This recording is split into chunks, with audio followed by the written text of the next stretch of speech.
इनकलाब जिंदाबाद, झारखंड राज्य दफेदार चौकीदार पंचायत जिंदाबाद, हमारी मांगे पूरी करो, सेवा विमुख चौकीदारों को पुनः योगदान कराओ। आप लोग आंदोलन में आ गए, क्या कहेंगे? आंदोलन में पुनः आना पड़ा है और इसलिए आना पड़ा है कि इसके पहले जितने हम लोग आंदोलन किए जिन मांगों को लेकर के वो मांग पूरी नहीं हो पाई है और इसीलिए हम लोगों को पुनः आना पड़ा है। हम लोग जो मांग करते थे कि जो चौकीदार 2 साल से लेकर के 5 साल 6 साल तक सरकारी काम किए थे, कोर्ट के वोट में उनको आप बैठा दिए हैं तो उनको पुनः योगदान कराइए, क्योंकि अब कहीं आवेदन देने के लायक नहीं रह गए हैं और भूखमरी के शिकार बन रहे हैं और उनके बच्चों की पढ़ाई लिखाई बंद हो चुकी है। तो उनके साथ आप न्याय करिए। जो एक बार हम लोगों को मौका मिला था उसको एक बार दीजिए। 60 से 70% लोग बहाल हो गए हैं और जो बचे हुए हैं उनके साथ भी न्याय करिए। जो बहाली हो रही है जिलों में चौकीदारों के रिक्त पदों पर, वो बहाली झारखंड चौकीदार संवर्ग नियमावली में 2015 में जो प्रावधान है उसके आलोक में नियुक्ति नहीं हो रही है और उसके आलोक में नियुक्ति नहीं हो रही है तो नियुक्ति अवैध है और अवैध नियुक्ति को हम तत्काल रद्द करने की मांग करते हैं। जो अवैध नियुक्ति कर रहे हैं नियमावली के खिलाफ में, उन पर भी कार्रवाई करने की हम मांग कर रहे हैं, क्योंकि वो चौकीदारी व्यवस्था के साथ खिलवाड़ कर रहे हैं और चौकीदारी व्यवस्था के साथ खिलवाड़ करने का मतलब है कि जनहित और राजहित के साथ भी वो लोग खिलवाड़ कर रहे हैं। क्या है कि झारखंड चौकीदार संवर्ग नियमावली 2015 में प्रावधान है कि 100 से 120 आवासीय घरों का समूह होगा और ये 100 से 120 आवासीय घरों का ये समूह बनाए नहीं, माने कार्य क्षेत्र तय नहीं किए और ये विज्ञापन निकाल दिए। नियमावली में ये भी प्रावधान है कि जिस बीट में जिस अभ्यर्थी की नियुक्ति होगी उस बीट का अस्थायी निवासी होना अनिवार्य होगा, लेकिन ये दूसरे प्रखंड से लाके बहाल कर रहे हैं, दूसरे जिले से दूसरे प्रदेश से लाके बहाल कर रहे हैं। ये चौकीदारी व्यवस्था का जो मुख्य उद्देश्य है वो पूरा नहीं होता और चौकीदारी व्यवस्था झारखंड से समाप्त हो जाएगी। तो हम यही इसीलिए ही कह रहे हैं कि आप इस व्यवस्था को बचाइए, चौकीदारी व्यवस्था को। सबसे बड़ी बात है कि पुराना जो चौकीदार दफेदारों का बीट है वो कैबिनेट से स्वीकृत है, पद और बल दोनों स्वीकृत। तो एक बीट में एक ही पद स्वीकृत है ना, तो एक बीट में देखा जा रहा है कि 3, 4, 5, 6 आदमी तक के लोगों को बहाल कर रहे हैं। तो एक बीट तो स्वीकृत है, पद और बल दोनों स्वीकृत है। इसके अलावे जो नियुक्ति हो रही है उनका न पद स्वीकृत है न बल स्वीकृत है झारखंड कैबिनेट से। तो ये तो नियुक्ति अवैध है और अवैध वेतन न किसी को लेने का अधिकार है न देने का अधिकार है। जब पद सृजित नहीं हुआ तो आप वेतन कहाँ से देंगे, कैसे देंगे? इसलिए हम कह रहे हैं कि आप इसको रद्द करिए। दूसरी बात कि आप नियमावली में लिखे हैं कि जो जिला स्तरीय आरक्षण रोस्टर है उसका अनुपालन होगा, लेकिन विज्ञापन में ये देखा गया है कि कहीं अनुसूचित जाति का पद शून्य है, किसी जिला में पिछड़ा वर्ग का पद शून्य है। तो इस तरह से ये भारतीय संविधान के अनुच्छेद 15 के उपनुच्छेद 4 और 16 के उपनुच्छेद 4 का उल्लंघन है। तो हम माननीय मुख्यमंत्री जी से मांग यही करते हैं कि ये जो जिन जिलों में बहाली हुई है आप जांच करा लीजिए झारखंड विधानसभा की किसी समिति से।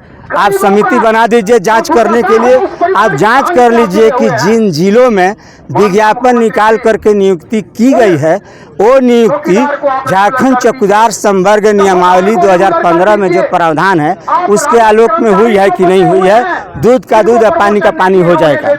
और सबसे बड़ी बात है कि ये बहुत पुरानी व्यवस्था है और आप यहाँ के माननीय मुख्यमंत्री हैं और आपके कार्यकाल में झारखंड से चौकीदारी व्यवस्था समाप्त हो जाए, ये बहुत दुख वाली बात होगी। और आप इस अपने माथे पर इसका कलंक मत लीजिए चौकीदारी व्यवस्था समाप्त करने का, ये हम आपसे अनुरोध करते हैं।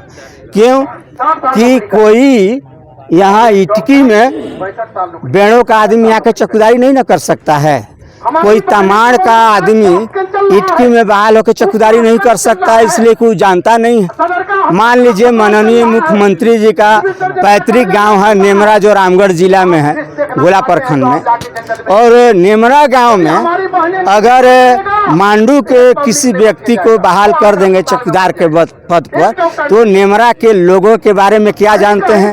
भूगोल तो जानेंगे कि यहाँ इस जगह पर ये गांव स्थित है, लेकिन गांव में निवास करने वाले लोगों का पुसुत दर पुसुत क्या व्यवहार रहा। क्योंकि जो आपराधिक घटनाएं घटती है तो उसके प्रकृति को जानना बहुत ज़रूरी होता है, और उसके प्रकृति के बारे में जो वहाँ के लोग हैं वो जितना अच्छा से बता सकते हैं सरकार को, बाहर के लोग नहीं बता सकते। तो यही मुझको कहना है कि सेवा विमुख चौकीदारों को पुनः योगदान कराइए, एवजी चौकीदारों को एक बार मौका दीजिए, और इस बाबत आप अध्यादेश जारी करिए या झारखंड विधानसभा से विधेयक पास कराइए। आप प्रस्ताव लाइए, आप बहस करा लीजिए और उसको पास करा के न्याय करिए। क्यों कि कोर्ट में जब चौकीदार दफ्तारों का मामला गया तो वहाँ इनका पक्ष नहीं रखा गया और कागज पत्र सही से जमा नहीं किया गया, तो ये इनके खिलाफ में ऑर्डर पास हो गया। तो इससे हजारों लोग प्रभावित हो रहे हैं, डायरेक्ट इनडायरेक्ट लाखों लोग प्रभावित हो रहे हैं। तो ये एक आदमी का सवाल नहीं है, इनको न्याय देने के लिए आप विधेयक पास कराइए, कानून बनाइए, नियम बनाइए, ताकि इनको न्याय मिल सके और चौकीदारी व्यवस्था को बचाइए। अगर आपको लोगों को बहाल करना है, बेरोजगारी दूर करनी है, चौकीदारी व्यवस्था के माध्यम से चौकीदारी व्यवस्था को और मजबूत करना है, तो आप 100 से 120 आवासीय घरों पर नया बिट बना लीजिए, उसको कैबिनेट से स्वीकृति दिला लीजिए और उस पर आप विज्ञापन निकाल के बहाली करिए। हमको कोई एतराज नहीं।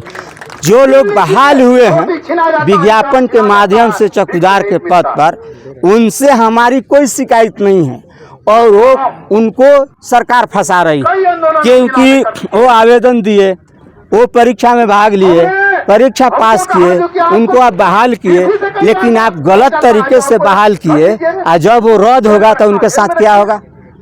वो तो फंसेंगे बेचारे। तो उनके साथ भी अन्याय हो रहा है। इसलिए हम सरकार से कहना चाहते हैं कि आप नियम बनाइए और सही नियुक्ति करिए और गरीबों को न्याय दीजिए, जो चौकीदार वंचित हैं। यही आपके माध्यम से हमको झारखंड के सरकार से कहना है, माननीय मुख्यमंत्री से कहना है। और हम चाहते हैं कि आप जानते हैं माननीय मुख्यमंत्री जी से हमारी कई बार वार्ता हुई, लेकिन कोई रिजल्ट नहीं निकला अभी तक। तो रिजल्ट निकालने के लिए आप इसको दृढ़ शक्ति दिखाइए।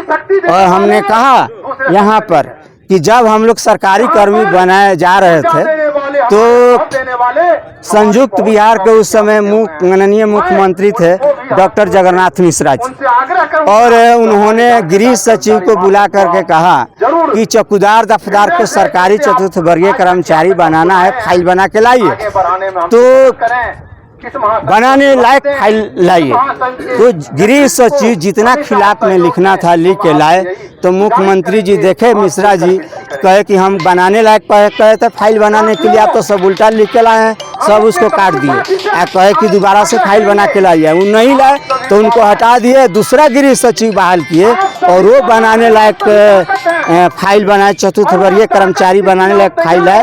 तो हम लोग 30 दिसंबर 1989 के कैबिनेट में चतुर्थ वर्गीय कर्मचारी बनाए गए, जो 1 जनवरी 1990 से लागू हुआ।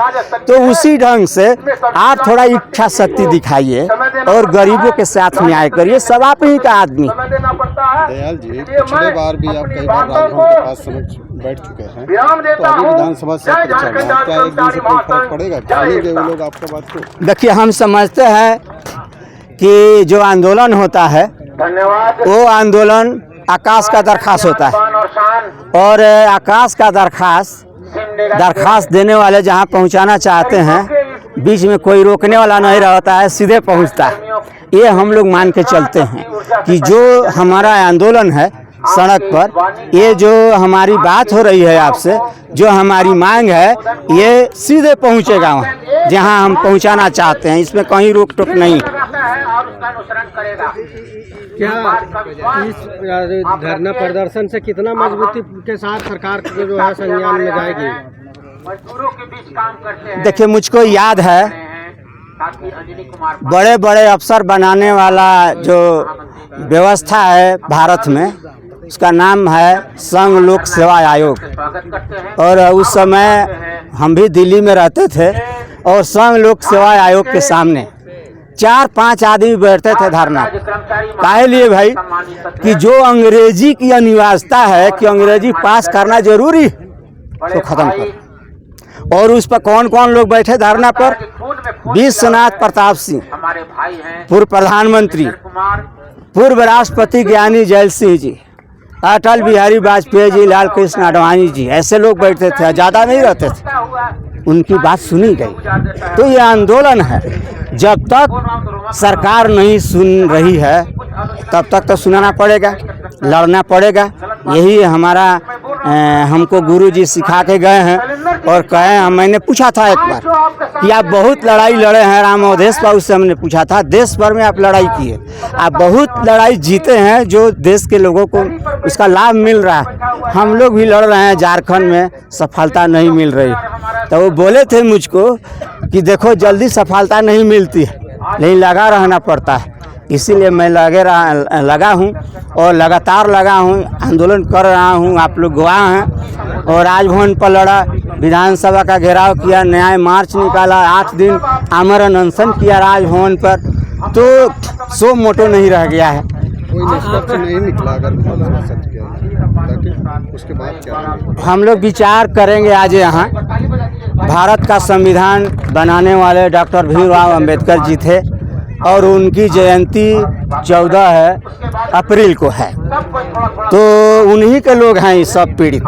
जितना आप चेहरा देख रहे हैं सब उन्हीं के लोग, सब गरीब लोग, और इनके साथ अन्याय हुआ है। तो हम उस दिन कुछ करना चाहेंगे और क्या कार्यक्रम होगा हम मिल बैठ कर तय करेंगे, उसके अनुसार किया जाएगा। देखिए, सरकार से बातचीत होगी और